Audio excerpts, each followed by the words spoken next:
दोस्तों बात करेंगे बिहार आईटीआई कैट 2024 का जो है फॉर्म स्टार्ट कर दिया गया है। कैसे आपको जो है इसका एप्लीकेशन फॉर्म को फिल करना है, स्टेप बाय स्टेप हम आपको जो है एक लाइव फॉर्म फिल करके बताएंगे। वीडियो बहुत ज्यादा इंपोर्टेंट होने वाला है क्योंकि आप लोग जो है फोटो सिग्नेचर भरने में गलती कर सकते हैं। तो चीजों को देखिए कैसे आपको फॉर्म को अप्लाई करना है, जिससे आपको ये पता चल सके कि बिहार आईटीआई कैट 2024 एडमिशन के लिए कैसे आपको फॉर्म को अप्लाई करना है। फॉर्म जो है 7 अप्रैल से लेकर 5 मई 2024 तक रात को 12 बजे तक आप फॉर्म को भर सकते हैं। और इसमें जो है ऑनलाइन जो फी लग रहा है उसके लिए नेट बैंकिंग, डेबिट कार्ड और क्रेडिट कार्ड, यूपीआई किसी माध्यम से पेमेंट जमा कर सकते हैं। अगर आपको फॉर्म भरने की गलती हो गई है तो आप 8 मई से लेकर 11 मई तक सुधार कर सकते हैं। और लास्ट डेट पर अगर आपने पेमेंट नहीं किया है तो 6 मई तक आप जो है पेमेंट भी कर सकते हैं। तो चलिए समझते हैं कैसे आपको फॉर्म को भरना है। फॉर्म भरने से पहले आपको जो है ना आपके पास email ID, mobile number, photo signature जो है आपका अपलोड करना है और आधार कार्ड चाहिए। और आपके पास जो है पेमेंट जमा करने के लिए कोई ना कोई एक माध्यम होना चाहिए, जैसे net banking, credit card, UPI. अब आपको क्या करना है, इस वेबसाइट पे जाना है फॉर्म भरने के लिए। देखिए ये जो है ऑफिशियल वेबसाइट है। बीसीईसी बोर्ड जो है इसका प्रतियोगिता परीक्षा जो एग्जाम को कंडक्ट करता है और यही से आप जो ऑनलाइन फॉर्म को भरेंगे। देखिए online application portal of ITI CAT 2024, अब इस पे क्लिक करेंगे, सीधे ये वाला पेज ओपन हो जाएगा। अब यहीं से आपको फॉर्म को भरना है। सबसे पहले आपको एक नया रजिस्ट्रेशन करना है, तो आप न्यू रजिस्ट्रेशन वाले ऑप्शन पे क्या करेंगे, क्लिक कर देंगे। अब इस प्रकार से जो आपका रजिस्ट्रेशन वाला जो है पेज ओपन होगा। यहाँ पे आपको बताना है select the district for which residential certificate is obtained. अब अपना जो है निवास प्रमाण पत्र, मतलब आप कहाँ के निवासी हैं, ये आपको जो है डिस्ट्रिक्ट का नाम चूज करना है। तो जिस भी जिला से आप बिलोंग करते हैं आप यहाँ पे उसको जिला को चूज कर लेंगे, यानी आपका निवास जिला कौन सा है। फिर मान लीजिए अदर स्टेट कोई है तो यहाँ पे अदर भी चूज करने का ऑप्शन है, यहाँ पे आप चूज कर सकते हैं। तो ये भी ऑप्शन है। जैसे बहुत सारे लोग ये बोलते हैं कि अदर स्टेट वाले फॉर्म भर सकते हैं, जी हाँ भर सकते हैं, लेकिन आपको यहाँ पे अदर जो है चूज करना होगा।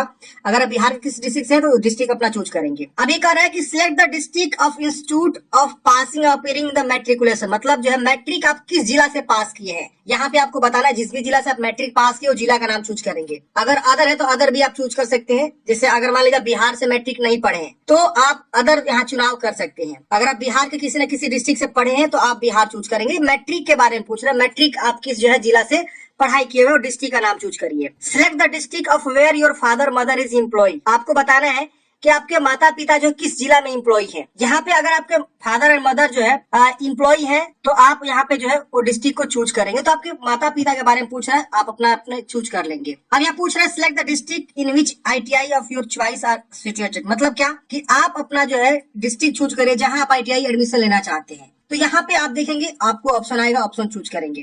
तो इस तरह से आपको बताना है, ये 4 ऑप्शन सही से सोच समझ के आपको जो यहाँ पे चुनाव करना है। अगर मान लीजिए हम यहाँ पे अदर चूज करते हैं तो अदर में देखेंगे यहाँ पे आपको गोपालगंज आ रहा है। अगर मान लीजिए हम यहाँ पे मान लीजिए चूज करते हैं कि हमारा जो निवास है गोपालगंज है और हमने जो पढ़ाई किया हुआ पटना में किया हुआ है, मतलब पासिंग जो मेरा इंस्टीट्यूट है वो पटना में है जहां से मैंने मैट्रिक किया, तो यहाँ पे आप देखेंगे इस तरह से आएगा कि आप अपने पेरेंट्स का जो है एम्प्लॉय स्टेटस को चेक करें। तो आपका जो भी पेरेंट्स जहां भी एम्प्लॉय है उसको आप चूज करेंगे। तो यहाँ पे देखिएगा आपको 2 ऑप्शन मिलेगा, गोपालगंज और पटना। तो इस तरह से भी आपको ऑप्शन देखने को मिल जाता है कि आप कहाँ जो है इंस्टीट्यूट लेना चाहते हैं, आईटीआई जहाँ आप एडमिशन लेंगे। तो इस तरह से आपको जो select the district in which ITI of your choice are situated, तो आपको ये बताना है कि आप कहाँ पे एडमिशन लेना प्रेफर करेंगे, किस जिला में। अब हर जिला में आईटीआई जो है बनाया गया है। आईटीआई का जो है गवर्नमेंट कॉलेज है हर जिला में, बिहार के 38 जिला है। इसके अलावा और भी कई जगह पे 2-2 आईटीआई कॉलेजेस है, 3-3 आईटीआई कॉलेजेस हैं, वुमेन्स आईटीआई कॉलेजेस हैं। तो ऐसे भी आपको यहाँ पे देखना होगा और अपने अकॉर्डिंग बताना होगा। तो ये जो आप जानकारी भरेंगे ना उसके अकॉर्डिंग यहाँ पे प्रीफरेंस जो आपको खुल के आएगा कि आप कहाँ लेना चाहते हैं अपना जो है एडमिशन। गोपालगंज, जमुई, बेगूसराय, मैंने यहाँ पे तीनों अलग अलग डाल दिया। जैसे कि हम बिलोंग करते हैं गोपालगंज से, हमने पढ़ाई किया जमुई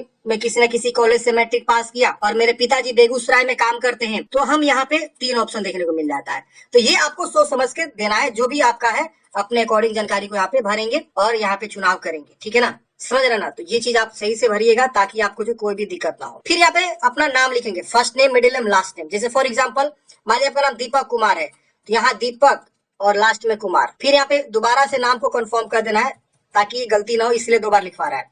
फिर डेट ऑफ बर्थ, अगर आपका दीपक कुमार सिंह है तो दीपक यहाँ लिखे, कुमार यहाँ, सिंह यहाँ लिखेंगे, फर्स्ट मिडिल लास्ट ऐसे करके लिखना होता है। डेट ऑफ बर्थ चॉइस कर लीजिएगा, यहाँ कैलेंडर ओपन होगा, यहाँ पे पहले ईयर को कंफर्म करेंगे, फिर डेट को, फिर मंथ को, ऐसे करके कंफर्म करना है।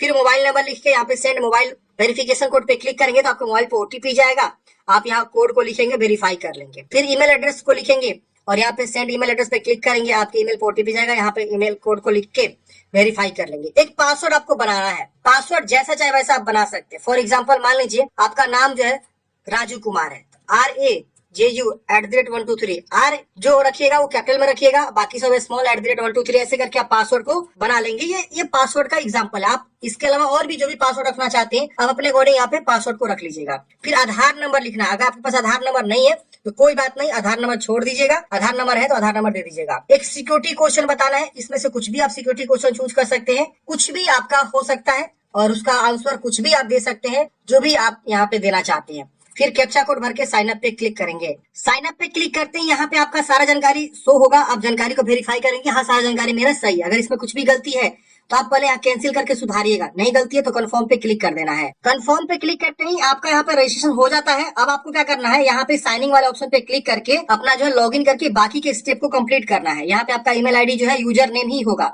लिखा हुआ user name is as your email ID. आपको साइनिंग वाले ऑप्शन पे क्लिक करेंगे, यूजर नेम में अपना ईमेल आईडी लिखेंगे, पासवर्ड जो आपने बनाया था वो लिखेंगे, कैप्चा कोड भर के लॉगिन करेंगे। लॉगिन करते हैं फ्रेंड्स, बाकी के स्टेप आपको दिख जाएंगे। ये सारे स्टेप मैं आपको जो है अभी करके दिखाऊंगा, वीडियो को लास्ट तक बने रहिए। यहाँ पर आपको आना है फादर्स नेम लिखना है, यहाँ पे मदर्स नेम, ये सारी जानकारी जो मैट्रिक के जो सर्टिफिकेट्स हैं वो उसके अकॉर्डिंग लिखना है। अगर आप इस बार 2024 में मैट्रिक पास है तो भी आप फॉर्म भर सकते हैं, या इससे पहले भी आप मैट्रिक पास किए हैं तो भी आप फॉर्म को भर सकते हैं।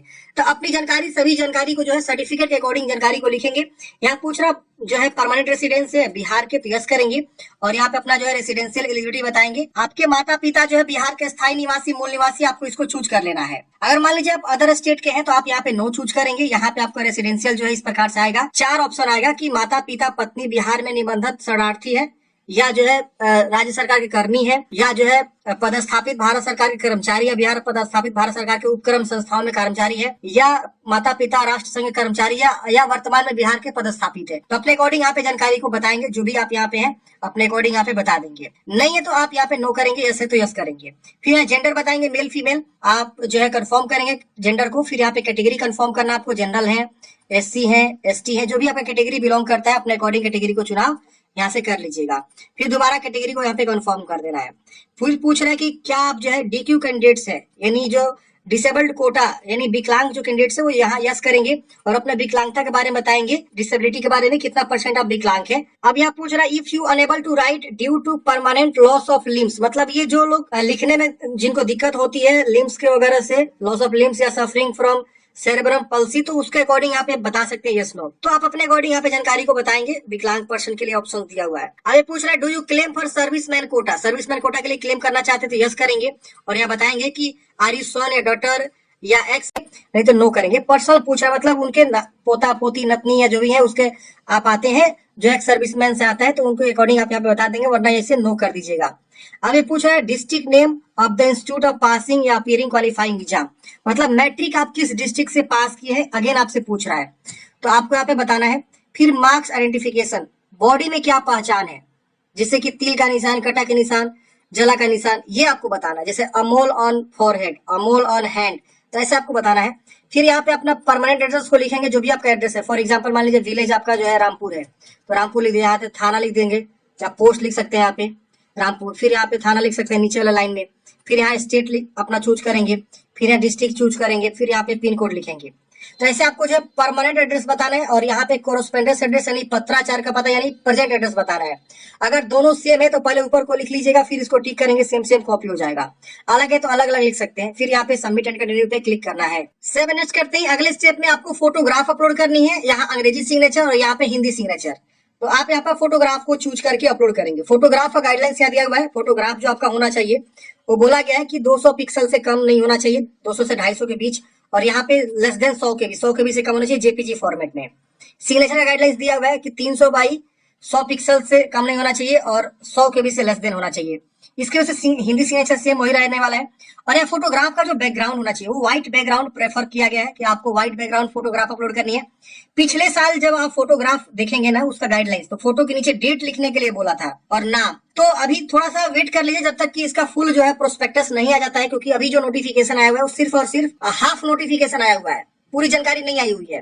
तो अभी आप लोग वेट कर लीजिए 4-5 दिन, जब तक प्रोस्पेक्टस नहीं आ जाता है उसके अकॉर्डिंग आप फोटोग्राफ उसमें देखेंगे फोटोग्राफ्स का क्या गाइडलाइंस है, क्योंकि हर साल जो है ना फोटोग्राफ का गाइडलाइंस कुछ अलग होता है, उसमें फोटो और नीचे डेट वगैरह लिखना होता है, उस तरह का फोटोग्राफ आपको अपलोड करनी होती है। लेकिन अभी मैं 7 अप्रैल को ही वीडियो बना रहा हूँ, अब तक जो है कोई फुल प्रोस्पेक्टस नहीं आया है, जिसकी वजह से मैं आपको गाइडलाइंस नहीं बता सकता हूँ। मैं नेक्स्ट कभी वीडियो लेकर आ जाऊंगा प्रोस्पेक्टस के अकॉर्डिंग। चलिए, इंग्लिश सिग्नेचर, यहाँ पे हिंदी सिग्नेचर आपको चूज करना है, फोटोग्राफ को चूज करके अपलोड कर लेना है और व्हाइट बैकग्राउंड ही प्रेफर करना है। फोटोग्राफ सिग्नेचर अपलोड करने के बाद से फ्रेंड्स अब आपको यहाँ पे जो है 10वीं क्लास के बारे में जानकारी लिखना है। यहाँ पे आपको बताना है स्कूल का नाम जहां से आपने 10वीं पास किया, यहाँ बोर्ड का नाम चूज करना है। यहाँ देखिए बिहार स्कूल एग्जामिनेशन बोर्ड है, सेंट्रल बोर्ड भी आपको देखने को मिलेगा। इसके बाद से आपको जो इंडियन स्कूल सर्टिफिकेट और अदर का भी ऑप्शन आपको देखने को मिलेगा। तो जिस भी बोर्ड से आप पास हैं अपना बोर्ड का नाम चूज करेंगे, पासिंग ईयर बताएंगे, आप पास हो चुके तो पास चूज करेगा और यहाँ पे आपको पासिंग डेट बता देना है 2024 में, और आपका परसेंटेज अगर सीजीपीए है कितना में कितना मार्क्स आपको मिला है आप यहाँ पे बता सकते हैं। अगर आप 2024 में पास किए तो आप यहाँ इस तरह से भर सकते हैं, पास 2024 परसेंटेज आपको बताना होगा कितना में कितना आपको मिला, क्योंकि आपको पता हो चुका है, क्योंकि बिहार बोर्ड ने रिजल्ट यहाँ पे जारी कर दिया गया है, देख सकते हैं। अगर आप मान लीजिए आपका रिजल्ट घोषित नहीं हुआ, अभी आप अपीयरिंग है, सीबीएसई बोर्ड से है, तो आप अपीयरिंग चूज कर सकते हैं। यहाँ पे आपका ये वाला ऑप्शन जो है डिसेबल हो जाएगा। तो इस तरह से आप अपने जो है 10वीं के बारे में जानकारी को बता सकते हैं। फिर यहाँ पे आपको सबमिट एंड कंटिन्यू पे क्लिक कर देना है। अब अगले स्टेप में यहाँ पे आपका पेज प्रीव्यू आएगा, मतलब की जानकारी को वेरीफाई करें कि जो भी आपने जानकारी यहाँ पे दिया सब चीज सही है। अगर इसमें कुछ भी गलती है तो आप उसको सुधारेंगे, नहीं गलती है तो आप इसको डिक्लेयर करेंगे और यहाँ पे प्रोसेस टू पेमेंट पे क्लिक करेंगे। गलती है तो बैक टू एडिट पे जाके आप इसे सुधार लीजिएगा, नहीं गलती है तो प्रोसेस टू पेमेंट पे क्लिक करेंगे। आपको यहाँ पे यस वाले ऑप्शन पे क्लिक करना है। यस करते हैं फ्रेंड्स आपको जो है ये पेमेंट गेटवे पे लेकर आ जाएगा। यहाँ पे आपको जो है पेमेंट को जमा करना है, जो भी आपका एप्लीकेशन फी लग रहा है वो आप यहाँ पे पेमेंट को जमा करेंगे। देखिए बिल डेस्क यहाँ पे ओपन हो गया है।